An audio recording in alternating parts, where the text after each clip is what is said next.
여호와께 감사하고 그의 이름을 불러아뢰며 그가 하는 일을 만민 중에 알게 할지어다.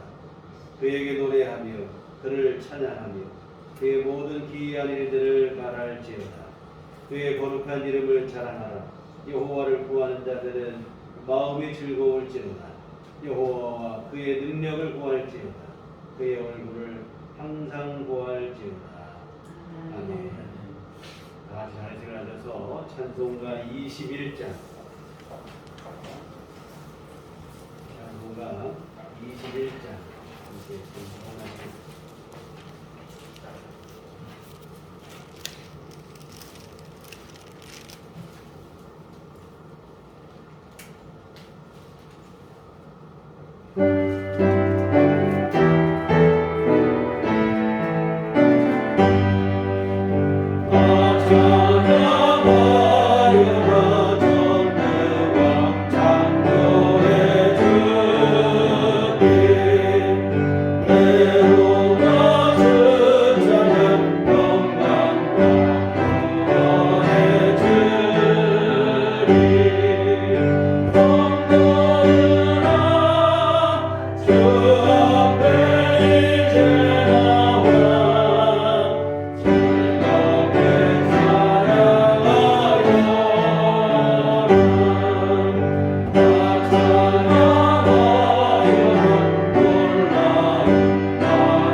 사도신경으로 신앙 고백하시겠습니다.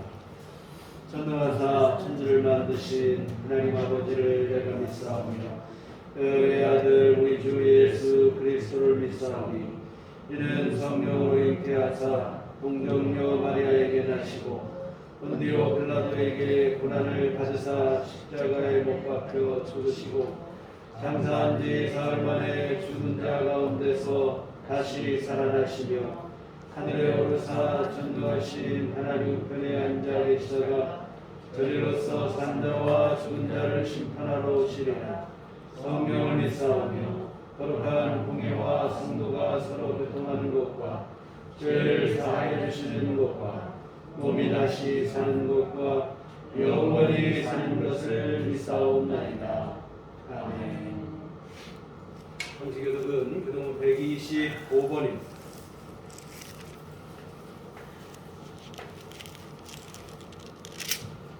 125번 4분절 두 번째 주 말씀 들어가시도록 하겠습니다.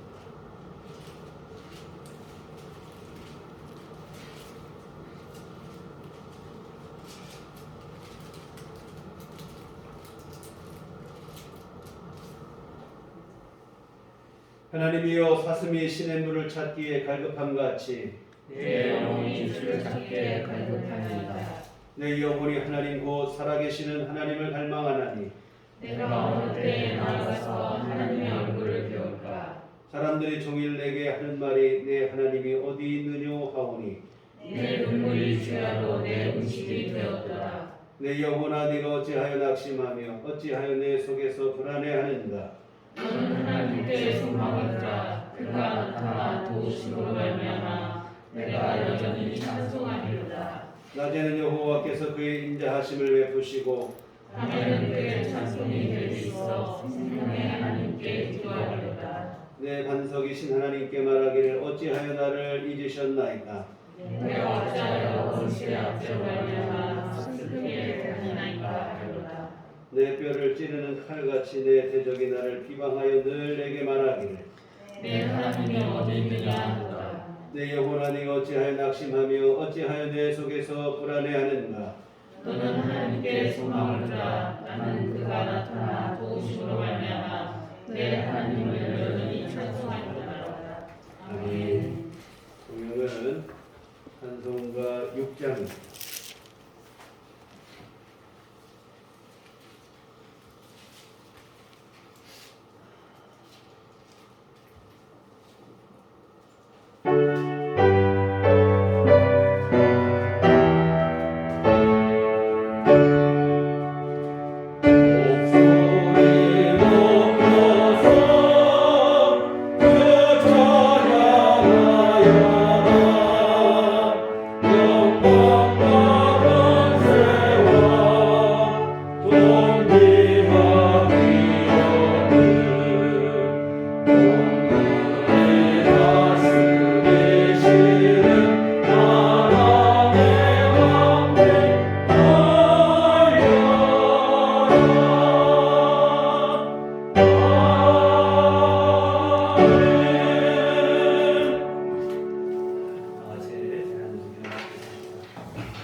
영접하는 자, 또 그 이름을 믿는 자들에게는 하나님의 자녀가 되는 권세를 주셨으니 이는 혈통으로나 육정으로나 사람의 뜻으로 나지 아니하고 오직 하나님께로부터 난 자들이니라.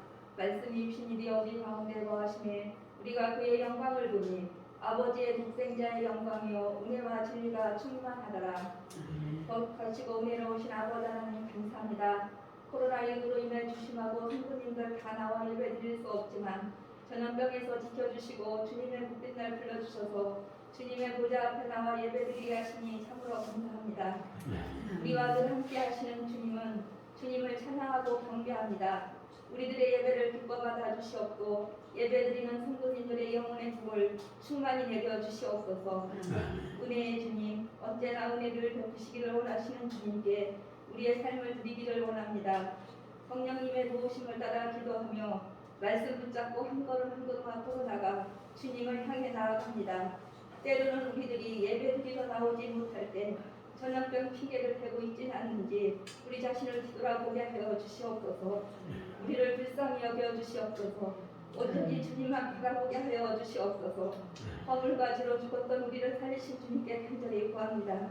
전능하신 주님, 전염병이 전 세계를 뒤덮어 사람들이 어려움을 당하고 많이 죽었습니다. 이제 백신이 개발되어 예방접종하고 있사오니 전염병의 하루속이 종식되어서 예방의 악한 경제나 가정이 모두 정상화되어서 하나님 아버지께 영광 돌리게 하여 주시옵소서. 하나님의 말씀을 우리들의 가슴에 언제나 살아있어 우리들의 삶을 주관하게 하여 주시옵소서. 주님의 말씀을 가지고 세상에 나가서 살 때 갈등하지 않게 하여 주시옵소서. 주님의 말씀대로 살지 못하고 우리들의 주관대로 삶을 살 때가 많이 있사오니 용서하여 주시고 우리들의 삶에서 행함을 행할 때 주의 말씀이 우리들을 다스려 주시옵소서. 주의 말씀대로 살아가게 하여 주시옵소서. 믿음이 없어 주님의 마음을 슬프게 하는 영혼이 되지 않게 하여 주시옵소서. 의로우신 주님께서 우리들의 믿음을 지켜주시고 성령으로 충만하게 하여 주시옵소서. 우리들 기회를 위해서 기도합니다. 우리들 기회 모든 성도님들 사순절 기간에 말씀을 묵상하며 기도하게 하시며 더욱 주님과 함께하는 은혜로운 사순절이 되게 하여 주시옵소서. 우리들 교회가 깨어 말씀 묵상하며 기도할 때 성도님들이 주님의 은혜를 충만히 받아서 부활자를 성령 충만함으로 기쁨과 감사함으로 맞이할 수 있도록 인도하여 주시옵소서. 우리들 교회 모든 성도님들 기억하여 주셔서 교회로 예배드리러 나올 수 있도록 은혜를 주시옵소서. 집에서 온라인으로 예배 드려도 되지만 교회 나와 성도님들과 함께 은혜로운 예배를 드릴 수 있도록 주님께서 인도하여 주시옵소서. 모든 성도님들 이제는 교회로 돌아오는 역사가 있게 하여 주시옵소서. 우리들 교회 모든 성도님들 세상에서 주님이 기뻐하시는 성령의 열매들을 많이 맺게 하여 주시옵소서. 모든 성도님들 믿음의 삶으로 세상에서 승리하게 하여 주시옵소서. 담임 목사님을 위해 기도합니다.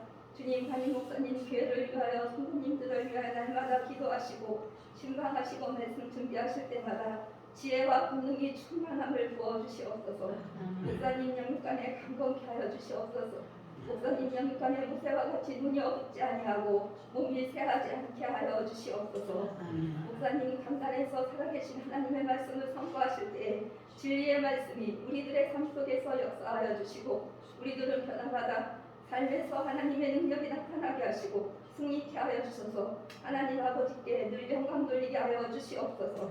우리를 죄에서 꺼내주신 예수 그리스도의 이름으로 기도합니다. 아멘.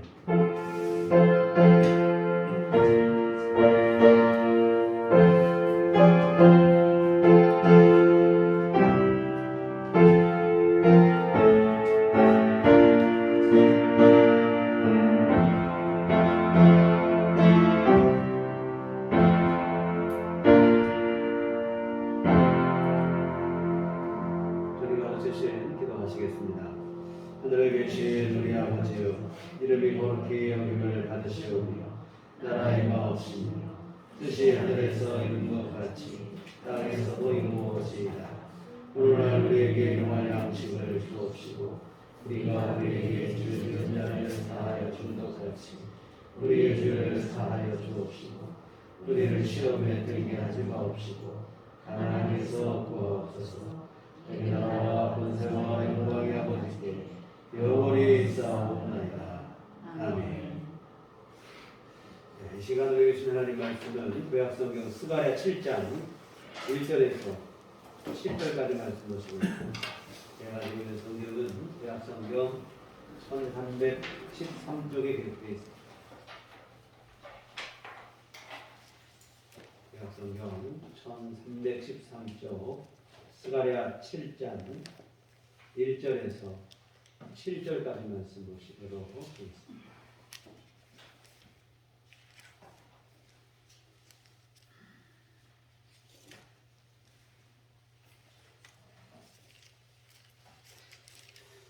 합독하시도록 하겠습니다.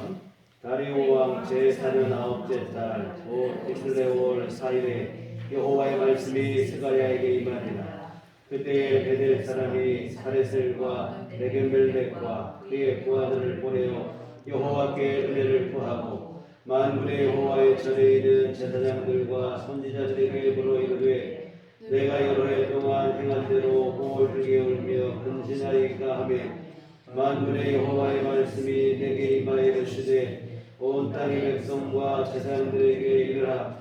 너희가 70년 동안 5째 달과 7째 달에 금식하고 애통하였거니와 그 금식이 나를 위하여 한 것이냐. 너희가 먹고 마실 때에 그것은 너희를 위하여 먹고 너희를 위하여 마시는 것이 아니냐. 예루살렘과 사면 성읍의 백성이 평온히 거주하며 남방과 평원에 사람이 거주할 때에 여호와가 옛 선지자들을 통하여 외친 말씀이 있지 않느냐 하시니라. 아멘. 우리 주님의 은총과 평강이 교회 여러분과 함께 하시기를 기원합니다. 언제나 그랬듯이 지난 한 주도 수많은 뉴스가 쏟아졌습니다. 그러나 대다수는 우리의 마음을 힘들고 어둡게 만드는 소음에 지나지 않았습니다. 아예 뉴스를 안 본다고 하시는 분들이 많은데 그분들의 심정이 사실 충분히 이해가 됩니다. 그런데 지난주 가뭄 속에 밤비같이 온 국민의 가슴에 감동을 안겨준 훈훈한 뉴스가 하나 있었습니다. 그 뉴스의 주인공은 정치인도 경제인도 종교인도 아닌 지극히 평범한 소상공인과 가난한 형편의 어린 형제였습니다. 무슨 이야기인지 다들 눈치를 채셨을 텐데요. 사고로 부모를 잃은 후 편찮으신 할머니와 함께 살고 있는 두 형제의 이야기였습니다. 17살의 형은 고등학생 신분입니다. 아르바이트 할 곳이 마땅치 않아 주머니 사정이 늘 좋지 않았는데 하루는 집에 들어와 보니 7살 어린 10살 난 동생이 치킨이 먹고 싶다며 떼를 쓰는 것입니다. 수중에 있는 돈을 보니까 5,000원이 전부, 치킨 한 마리 값에도 턱없이 부족한 액수입니다. 그러나 막무가내로 떼쓰는 동생을 어쩌지 못해 하는 수 없이 밖으로 나와 치킨집을 전전하며 5,000원어치라도 좋으니 치킨을 먹을 수 있겠느냐고 물어보았으나 가는 곳마다 거절을 당했습니다. 이 감수성 예민한 사춘기 청소년이 이런 말 꺼내기가 얼마나 어려웠겠습니까? 이걸 생각하면 참 가슴이 아픈 일이네요. 이와 같은 여러 곳을 전전하다 거절을 당한 후 마침내 이른 곳이 마포구 서교동에 위치한 철인 7호라고 하는 좀 생소한 이름의 프랜차이즈 치킨집의 홍대점이었습니다. 그러나 형제는 문 앞을 서성거리기만 할 뿐 선뜻 들어가지 못하고 있는데 마침 사장님이 담배를 태우러 나왔다가 이 형제를 발견했습니다. 우물쭈물하는 모습을 보고 뭔가 사정이 있음을 직감하고는 매장에 데리고 들어가 치킨을 공짜로 대접을 했습니다. 미안한 마음에 형은 다음날 매장을 방문해 치킨값을 계산하려고 했으나 사장님이 급고 사양을 했고 그 후로 형은 미안해서 더 이상 이 치킨집을 가지 않았지만 먹고 싶으면 언제든 오라 하시는 이 사장님 말씀에 동생은 형 몰래 치킨집을 몇 번 더 방문을 했고 그때마다 인심 좋은 사장님은 치킨을 공짜로 대접을 했고 심지어 덥수룩한 머리로 온 동생을 미용실에 데려가 머리를 말끔하게 잘라주기까지 했습니다. 이 사실 코로나 이후 이 치킨집 사장님도 매출이 감소해 어려운 상황이었다고 합니다. 그러나 어린 형제들을 봤을 때 자신보다 이들은 더 힘들고 어려울 것 같아서 인정을 베풀었다고 하는데 이 사연이 알려지게 된 것은 17살 형이 철인 7호 프랜차이즈 본사에 편지를 보내면서입니다. 코로나로 소상공 자영업자들이 경제적으로 어렵다는 뉴스를 보고는 본사에 이 사장님의 선행을 알리고 감사한 마음을 전하기 위해서 편지를 보낸 것인데 이렇게 해서 사장님의 이러한 선행이 숨은 선행이 세상에 알려지게 되었고 이 훈훈한 소식은 코로나로 지친 국민들의 가슴에 그 무엇으로도 대신할 수 없는 따뜻한 감동을 선사를 해 주었습니다. 어려운 형편의 어린 형제를 그냥 지나치지 않고 눈여겨본 사장님의 따뜻한 마음, 그 마음이 참 따뜻하고 받은 사랑을 잊지 아니하고 고마움을 표현할 줄 아는 이 어린 학생의 마음도 따뜻합니다. 이 작고 소소한 일들이지만 이런 따뜻한 마음들이 그래도 세상을 좀 살맛나게 하는 거 아닌가 하는 생각을 해봅니다. 정치권에서 쏟아내는 수많은 정책보다 이런 작은 마음들 하나가 세상을 더욱더 밝게 만드는 선한 영향력을 갖고 있지 않은가 생각을 해보는데요. 사랑하는 성도 여러분, 지금 우리는 예수님의 희생의 사랑을 기리는 사순절기를 보내고 있는데 예수님의 마음을 닮은 이런 따뜻한 마음을 우리 안에 회복하는 시간으로 삼았으면 좋겠습니다. 무엇이 세상에 감동을 주고 그 감동으로 세상을 변화시킬 수 있을까요? 요란한 종교적 행위와 소란한 언어가 아니라 예수님을 닮은 따뜻한 사랑과 인정의 실천이라고 생각을 합니다. 비록 작은 실천일지라도 이런 사랑이 사람들의 가슴을 감동으로 적시게 될 것입니다. 사실은 또한 이것이 우리 주님께서 우리에게 진짜로 원하시는 일이기도 합니다. 종교적 행위 자체에만 집착할 게 아니라 그 종교적 행위를 통하여 우리 삶이 변화되고 믿음이 새로워져서 실제 우리 삶의 자리에서 믿음을 기반으로 하는 사랑과 자비와 인정을 베풀기를 주님께서 원하신다고 하는 사실입니다.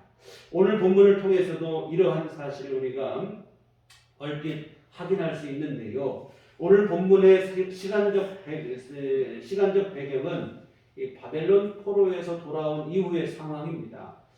이스라엘의 역사를 좀 우리가 좀 아셔야 되는데 솔로몬 왕 이후에 이스라엘은 남북으로 분단이 됐습니다. 그런데 남북으로 분단된 두 나라는 시간의 차이는 좀 있었지만 둘 다 타락을 하고 결국은 패망을 합니다.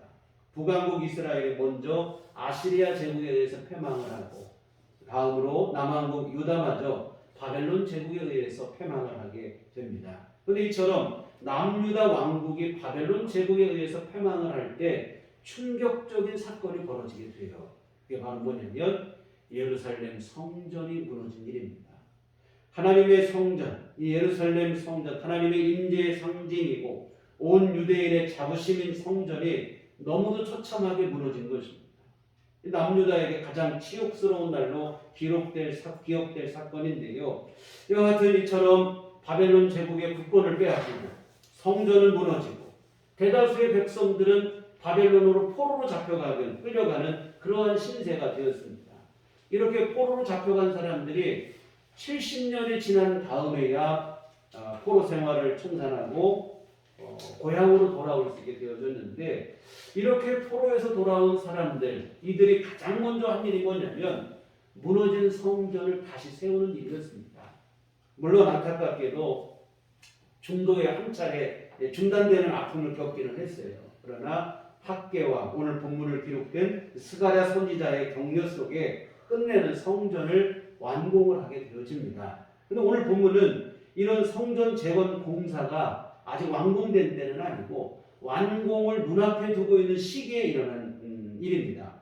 공사가 막바지에 접어들었을 때 베델에서 한 무리의 사람들이 와서 제사장과 선지자들에게 금식에 관한 질문을 합니다. 3절에 보면 만군의 여호와의 전에 있는 제사장들과 선지자들에게 물어 이르되 내가 여러 해 동안 행한 대로 5월 중에 울며 근신하리까 하며 이렇게 되어 있습니다.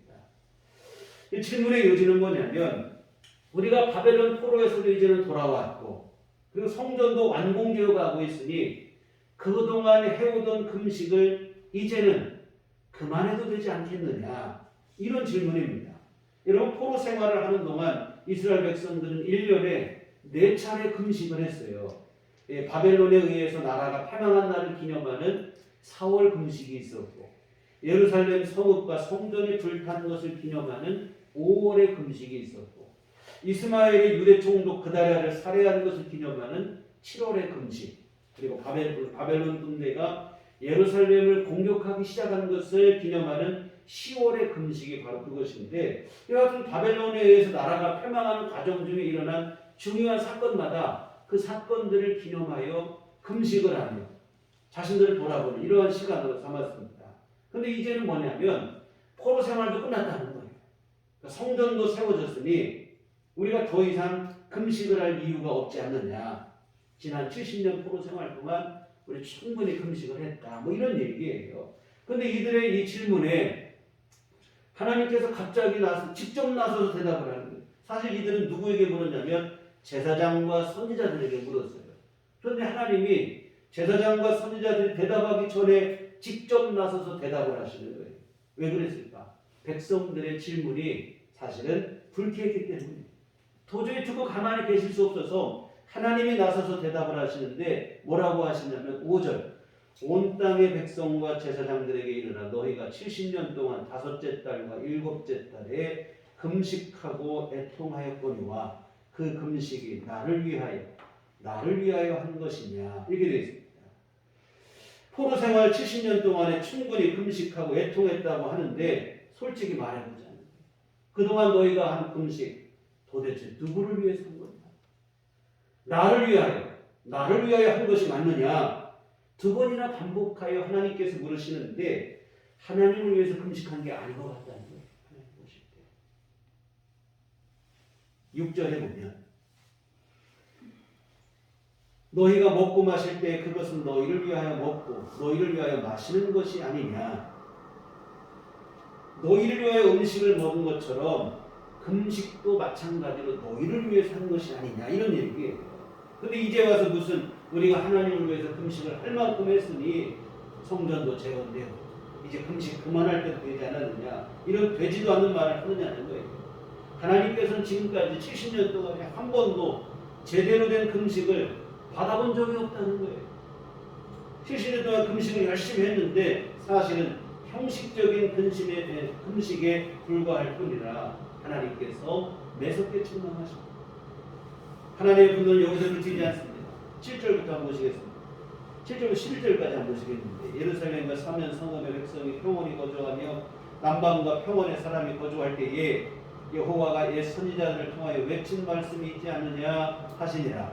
여호와의 말씀이 스가랴에게 임하여 이르시되 만군의 여호와가 이같이 말하여 이르시기를 너희는 진실한 재판을 행하며 서로 인애와 긍휼을 베풀며 과부와 고아와 나그네와 궁핍한 자를 압제하지 말며 서로 해하려고 마음에 도모하지 말라 하였으나 그들이 듣기를 싫어하여 등을 돌리며 듣지 아니하려고 귀를 막으며. 이스라엘이 평안하게 살 때 하나님께서 분명하게 이르신 말씀이 있다는 거예요. 그게 뭐냐면 진실한 재판을 해라. 인애와 긍휼을 베풀라. 고아와 과부와 나그네와 궁핍한 자를 압제하지 말아라. 서로 해하지 말라. 이렇게 하나님이 분명하게 이르신 말씀이 있다는 거예요. 그런데 이스라엘 백성들이 평안하게 살 때 그 명령을 잊어버리고 순종하지 않았다는 거예요. 이에 결국은 하나님의 진노가 임하여 나라가 패망을 하고 성전까지 무너지고 백성들을 포로로 잡혀가는 수모를 겪게 되었다는 것이죠. 그렇다면 이런 징계와 심판을 받은 백성들이 어떻게 해야 될까요? 당연히 회개해야 돼요. 금식을 하되 금식만 할 게 아니라 금식하며 자신들의 불순종한 죄를 회개하고 이제부터는 내가 그동안 어긴 말씀, 지키지 불순종한 말씀들을 나 이제는 성실히 순종할 것을 다짐을 해야 됩니다. 그런데 하나님 하시는 말씀은 뭐냐면 이스라엘 백성들 금식을 했다는 거예요. 70년 동안. 그런데 금식만 했지 진정한 회개도 없고 순종으로 나아가는 변화도 없었다는 거예요. 70년 동안 매년 4번의 금식을 온 국민이 하였지만 불순종의 습관이 조금도 나아지지 않고 고쳐지지 않았다. 그렇다면 이 70년 동안 금식은 그저 굶기만 한 거예요. 죄를 끊고 음식만 끊는 게 아니라 죄를 끊는 일을 해야 되는데 음식만 끊는 거예요. 온 국민이 뭐 다 같이 다이어트를 하는 것도 아니고 참으로 이게 한심한 일입니다. 이 금식한다고 요란만 떨지 말고 하나님 하시는 말씀은 뭐냐면 회개하고 삶을 돌이키는 거예요. 회개하고 순종으로 나아가. 하나님께서 정말로 우리에게 원하시는 일은 신령한 척, 고상한 척하는 요란한 종교적 행위가 아니라 사실은 심령의 내면의 변화입니다. 죄에서 돌이키고 이제는 하나님 믿는 믿음을 기반으로 한 선하고 의로운 삶을 우리 삶 속에 실제로 살아내는 일일 줄 믿습니다. 근데 유대인들은 70년 동안 금식만 했지 왜 금식하는지 생각지도 아니하고 그냥 굶기만 했다 이 말입니다. 상황이 이런데도 불구하고 이제 성전이 거의 완공되어 가고 있으니 그동안 해오던 금식 그만할 때 되지 않았느냐 이 한가한 소리를 하고 있습니다. 하나님 보실 때 너무 답답하고 화가 나십니다. 도저히 참고 가만히 듣고 계실 수 없어서 제사장과 선지자들이 대답하기 이전에 하나님이 직접 나서서 대답하십니다. 지금까지 한 금식 모두 가짜랍니다. 도대체 무엇을 위해서 금식을 누구를 위해서 금식입니까?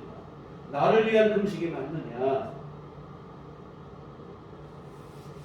금식만 하려고 하지 말고 불순종을 끊고 이제 순종의 삶으로 전환하라고 하시는 하나님의 촉구의 말씀입니다. 여러분 회개와 순종이 없다면 아무리 열심히 금식을 했다고 해도 하나님께서는 그 금식을 인정하시지 않겠다. 그런 금식이라면 받지도 않으시고 듣지도 않으시겠다. 13절을 한번 보시겠습니다. 내가 불러도 그들이 듣지 아니한 것처럼 그들이 불러도 내가 듣지 아니하리라 만군의 여호와가 말하였느니라. 하나님에 대한 순종과 진정한 회개가 없다면 아무리 금식을 하며 부르짖고 철야를 하며 부르짖어도 하나님이 듣지 않겠다. 응답하지 않으시겠다. 예레미야 선지자를 통해서도 비슷한 말씀, 똑같은 말씀을 하신 적이 있는데 에레미야 14장 10절로 12절에 보면 여호와께서 이 백성에 대하여 이와 같이 말씀하시되 그들이 어그러진 길을 사랑하여 그들의 발을 멈추지 아니하므로 여호와께서 그들을 받지 아니하고 이제 그들의 죄를 기억하시고 그 죄를 벌하시리라 하시고 여호와께서 또 내게 이르시되 너는 이 백성을 위하여 복을 구하지 말라. 그들이 금식할지라도 내가 그 부르짖음을 듣지 아니하겠고 번제와 소제를 드릴지라도 내가 그것을 받지 아니할 뿐 아니라 칼과 기근과 전염병으로 내가 그들을 멸하리라. 이스라엘 백성들이 하나님의 말씀을 버리고 어그러진 길로 갔다는 거예요.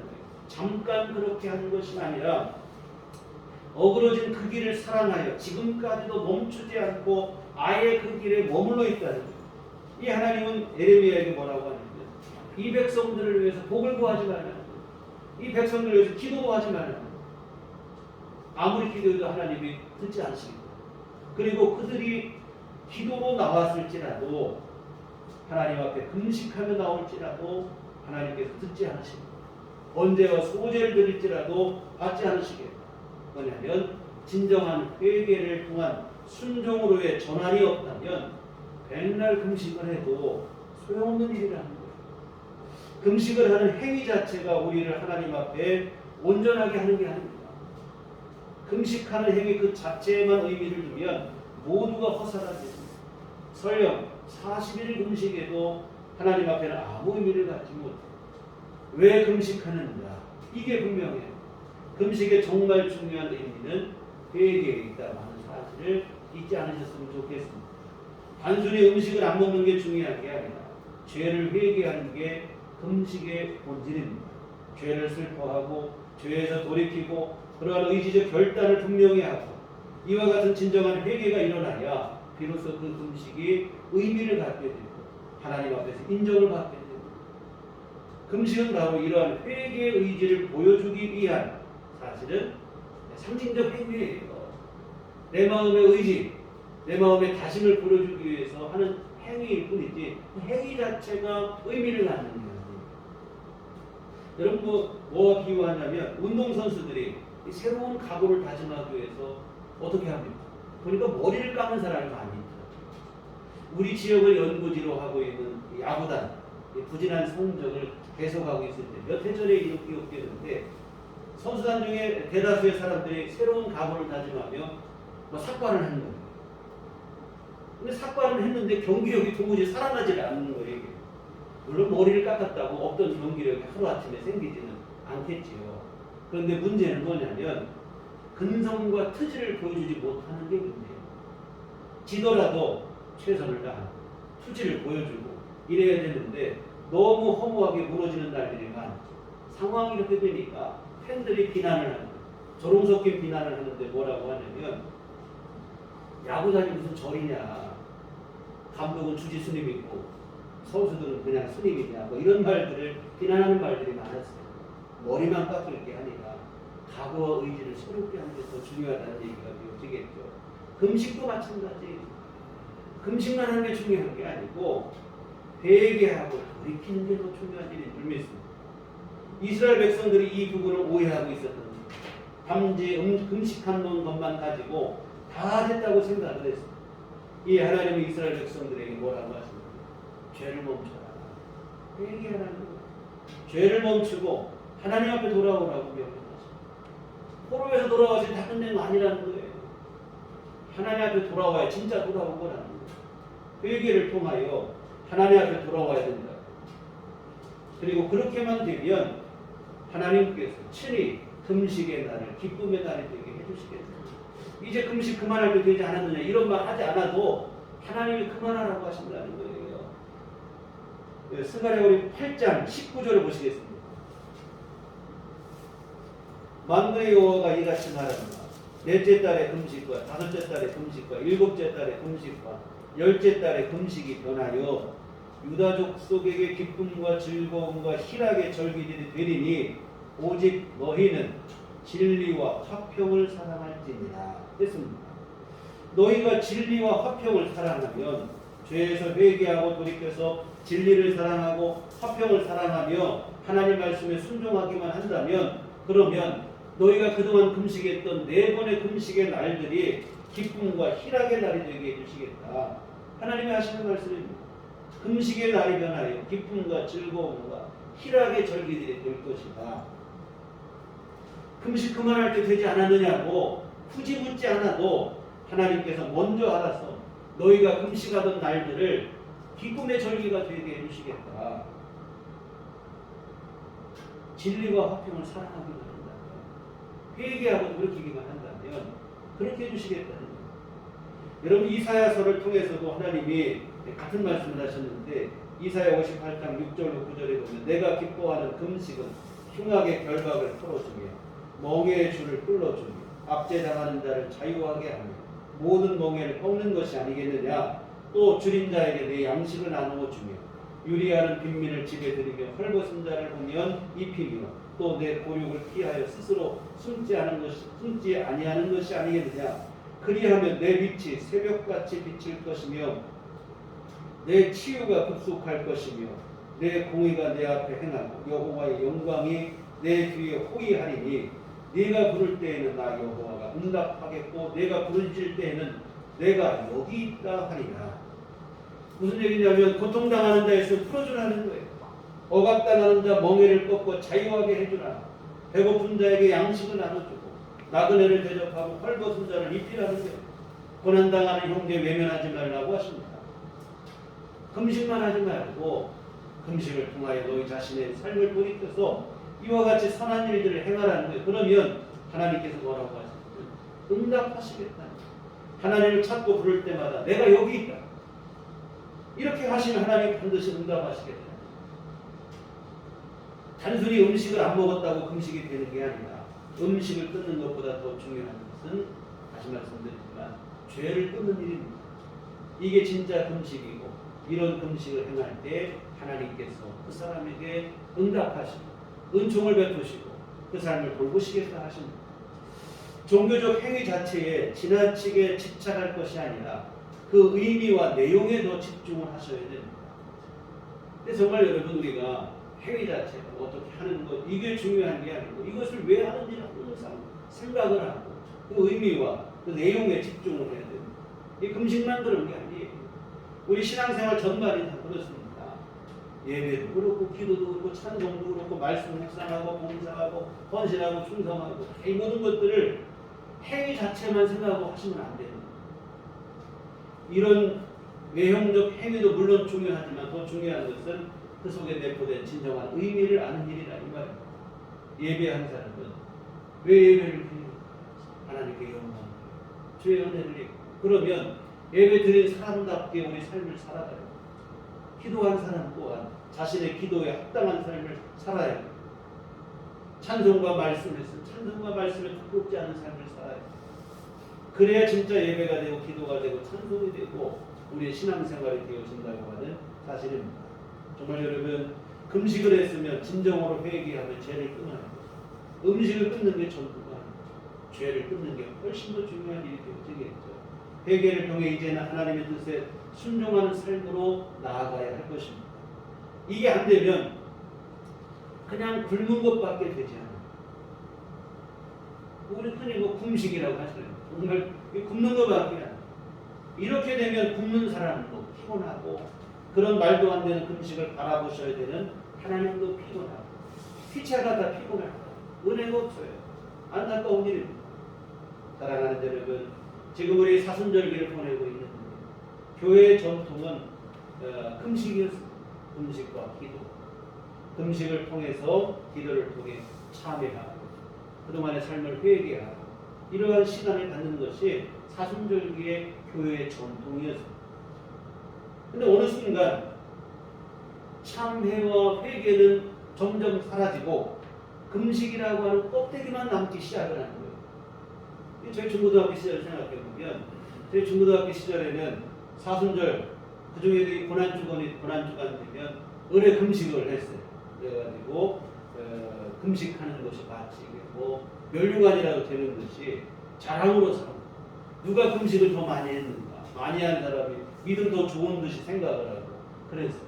그 당시에 그래서 특히 주님 순환당하신 금요일 날 보면 이 점심시간, 그때가 주님께서 이제 십자가에 달리시고 십자가상에서 고난당하실 시간이니까 학교 가는데도 도시락을 안 싸고 안 먹고, 그러면 그 친구들이 이렇게 교회 다니는 사람 친구들은 밥을 안 먹고 그러면 서로 믿음 있는 것처럼 생각을 하고 그랬던 시절이 있습니다.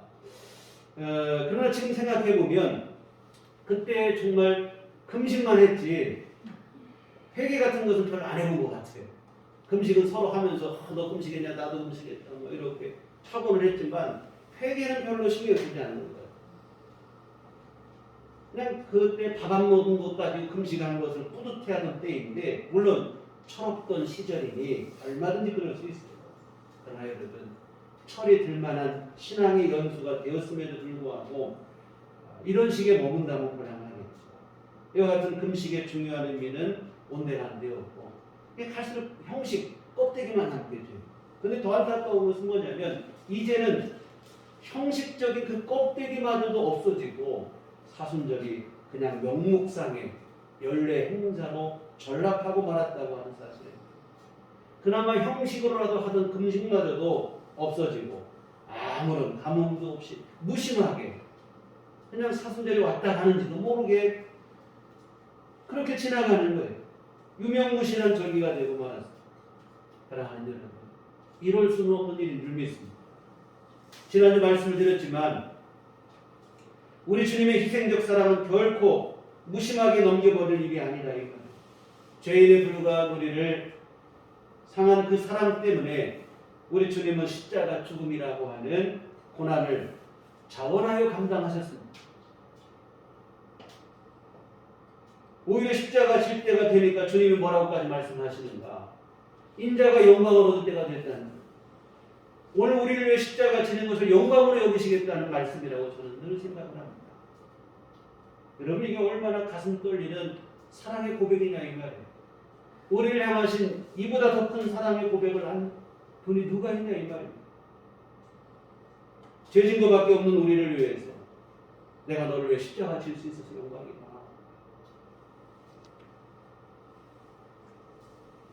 이와 같은 이런 사랑을 주께서 받았다 이 말이에요. 그리고 이런 사랑이 여러분 그냥 쉽게 되어지는 게 아니에요. 우리 주님은 그럴 만한 슈퍼맨이니까 가능했을 것 아니라 이 말이에요. 우리 주님도 우리가 똑같은 연약한 육신을 입으셨다 이 말이에요. 지난주도 말씀드렸지만 십자가 지는 것 예수님도 두려웠어요. 사람들의 환호와 박수 내 마음 빼앗기는 것 예수님도 똑같다 이 말이에요. 이에 주님은 사람들의 환호와 박수의 마음을 빼앗기지 않으려고 부단히 기도하신 거예요. 십자가 두려워서 피하지는 않을까 그것을 이기기 위해서 또 부단히 기도하셨다 이 말이에요. 십자가 지시기 전날에만 겟세마네 동산에서 땀방울이 핏방울이 되도록 그때만 기도하신 게 아니고 이런 기도를 날마다 주님이 들으셨다 이 말이에요. 기도가 습관이 될 정도로 끊임없이 기도하셔서 그렇게 해서 이루신 게 구원의 은총이요 주께서 우리를 사랑하시고 베풀어 주신 이 구원의 복음인 줄 믿습니다. 이런 주님의 희생과 사랑을 기념하는 절기가 사순절입니다. 근데 우리가 그냥 아무 일 없다는 듯이 뭐 어쨌냐는 듯이 무심하게 지나간다 이거. 정말 여러분 이럴 수는 없는 일이라고 생각합니다. 주님의 십자가 사랑 앞에서 우리 자신을 돌아봐야 해요. 주님의 그 크신 희생을 우리가 생각을 하며 깊은 마음을 갖고 그 앞에 우리 자신을 돌아봐요. 그래서 여러분 형식적인 금식 사실 그것도 못할 때가 많이 있는데 그 이상의 진정한 금식을 통해 우리 자신을 돌아보고 성찰해야 될 때라고 생각이 듭니다. 말씀과 기도를 통해 느슨해진 우리의 믿음을 다잡아야 돼요. 죄를 회개하고 순종하는 삶을 다짐하셔야 될 줄 믿습니다. 정말 여러분 70년 동안 금식을 했지만 주님은 뭐라 하시냐면 너희는 회개하시고 돌이키고 누구를 위해서 금식하는 거예요? 오히려 책망을 받았는데 매년 사순절을 보내지만 우리의 사순절이 혹시 이런 식이 되어가고 있는 것은 아닌지 두려운 마음이 들어요. 우리 자신을 돌아봐야 될 줄 믿습니다. 오늘 광고에도 실었지만 말씀과 기도로 주님의 희생의 사랑을 묵상하는 사순절기가 되었으면 좋겠습니다. 또한 말씀과 기도로 우리 자신을 돌아보는 시간이 됐으면 좋겠습니다. 그리고 우리 앞으로 이제 고난주간이 되면 온전한 금식, 그냥 금식 그냥 형식상 굶는 게 아니고 아까 말한 것처럼 회개와 참회가 있는 진짜 금식도 함께 했으면 좋겠습니다. 이런 금식 자체가 나쁜 거 아니에요. 오늘 말씀을 잘못 오해를 해가지고 금식 해봐야 뭐하나, 이런 금식 자체가 나쁜 건 아닙니다. 회개 없는 형식적 금식이 문제지, 회개와 성찰이 동반된 금식은 주님께 영광이 돼요. 이와 같은 사순절 기간 동안 우리 주님의 십자가 사랑을 깊이 묵상하심과 동시에 우리 자신을 돌아보고 성찰하는 그러한 시간이 됐으면 좋겠습니다. 그래야 우리 안에 진정한 회개와 순종이 일어났으면 좋겠습니다. 그래서 여러분 할 수 있으면 함께 나와 교회에서 기도하시고 우리 금식도 하시고 말씀 우리 묵상 그 책 통해서 우리가 말씀 묵상을 열심히 하시고, 그래서 하나님 앞에 우리 자신을 돌아보고 주님의 희생을 돌아보고 한 그러한 시간으로 삼으셨으면 좋겠습니다. 그러나 정말 여러분 이 모든 것 좋지만 그렇다고 또 우리가 이 종교적 행위에만 머물면 안 되고, 그런 종교적 행위를 통해서 선한 결과물을 반드시 도출해낼 수 있는 시간이 됐으면 좋겠습니다. 진정한 회개와 변화된 순종의 삶인데요, 이러한 삶이 우리 안에 일어나서 정말 우리 사순절을 통하여 주님 앞에 더 가까이 나 우리 주님의 십자가 그 희생의 사랑 앞에 부끄럽지 않은 우리의 삶이 온전히 회복되는, 믿음이 더욱더 성장하고 성숙하고 회복되는 그러한 시간이 되시기를 주님의 이름으로 부탁을 드립니다. 기도하시겠습니다. 하나님 아버지, 참으로 오늘 우리 하나님 앞에 온전한 믿음으로 서기 위한 시간을 함께하여 주시옵소서. 사순절이 되었음에도 불구하고 우리 안에 아무런 감동도 없고 주님의 은총에 대한 감사도 없고 감격도 없이 지내고 있는 무심한 마음이 되지는 않았는지 우리 자신을 돌아보게 하여 주시옵소서. 무감각, 무감동, 이 시대를 대변하는 신앙의 모습이라 하는데 하나님 우리의 마음도 시대에 편승하지 않게 하여 주시옵시고 주님의 귀하신 은총 앞에 감사하게 하시고 그 은총을 우리가 진심으로 감격하며 주님 앞에 부끄럽지 않은 삶을 위하여 우리 삶을 부단히 노력하는 신앙의 결단이 있게 하여 주시옵소서. 이 사순절 기간을 통하여 정말로 회개와 참회의 시간이 되게 하시고 주님 앞에 온전한 믿음을 결심하고 다짐하는 시간이 될 수 있도록 도와주시옵소서. 예수님 이름으로 기도했습니다. 아멘. 찬송가 421장, 찬송가 421장 찬송하시겠습니다.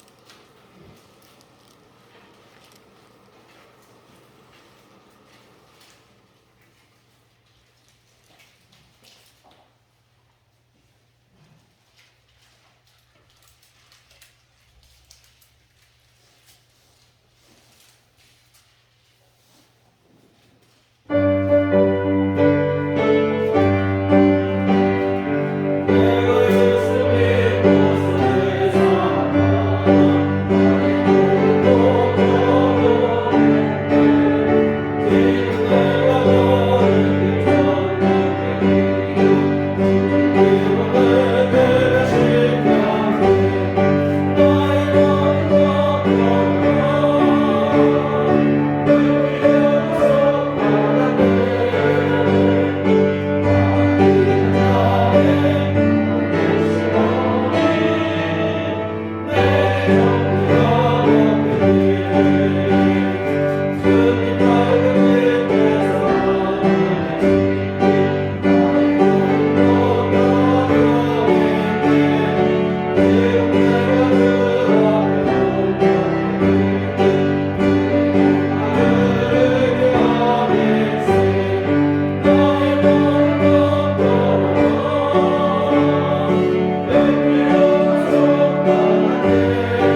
기도하시겠습니다.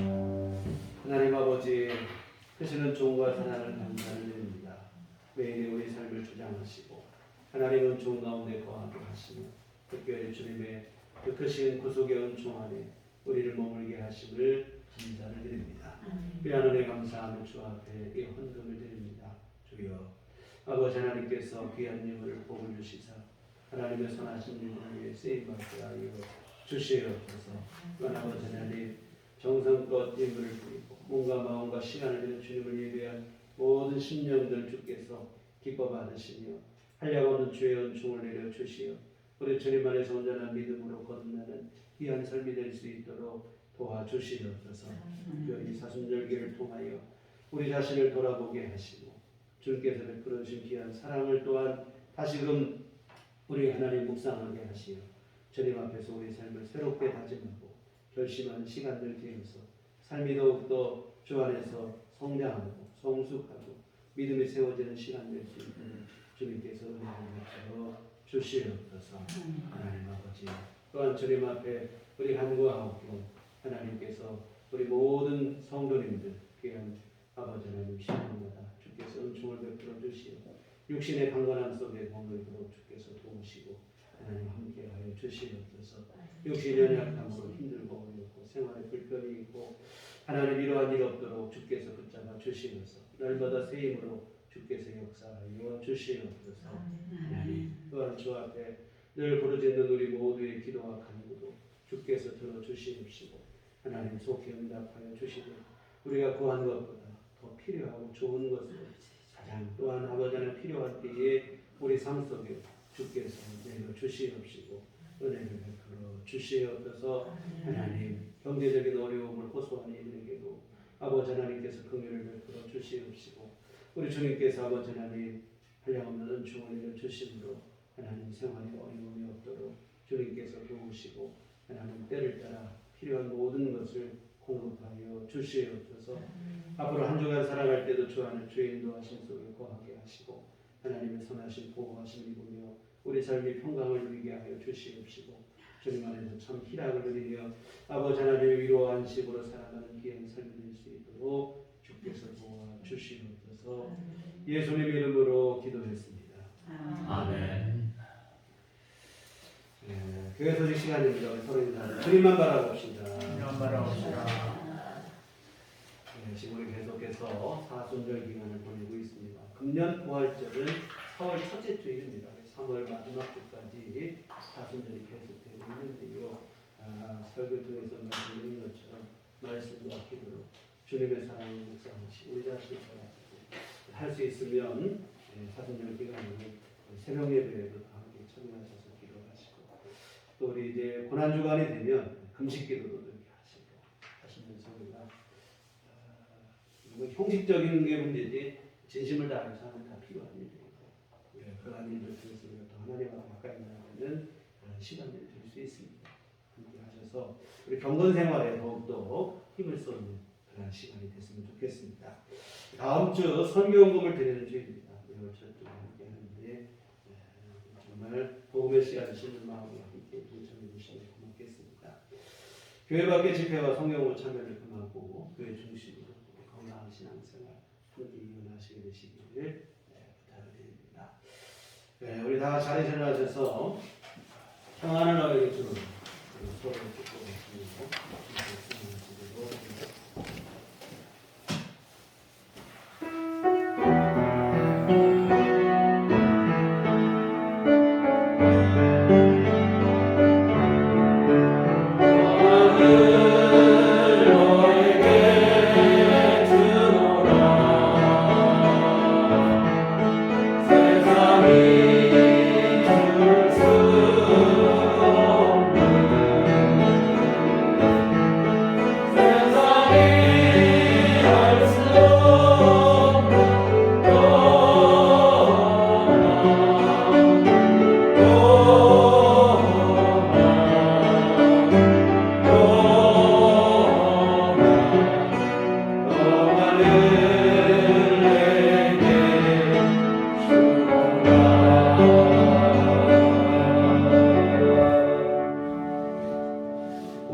성령이 너희에게 임하시면 너희가 권능을 받고 예루살렘과 온 유대와 사마리아와 땅끝까지 이르러 내 증인이 되리라. 우리가 주의 증인이 되겠습니다.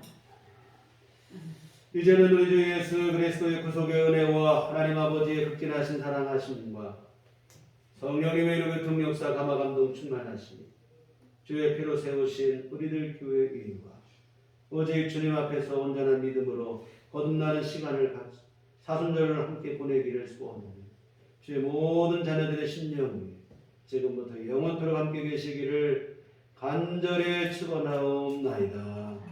아멘.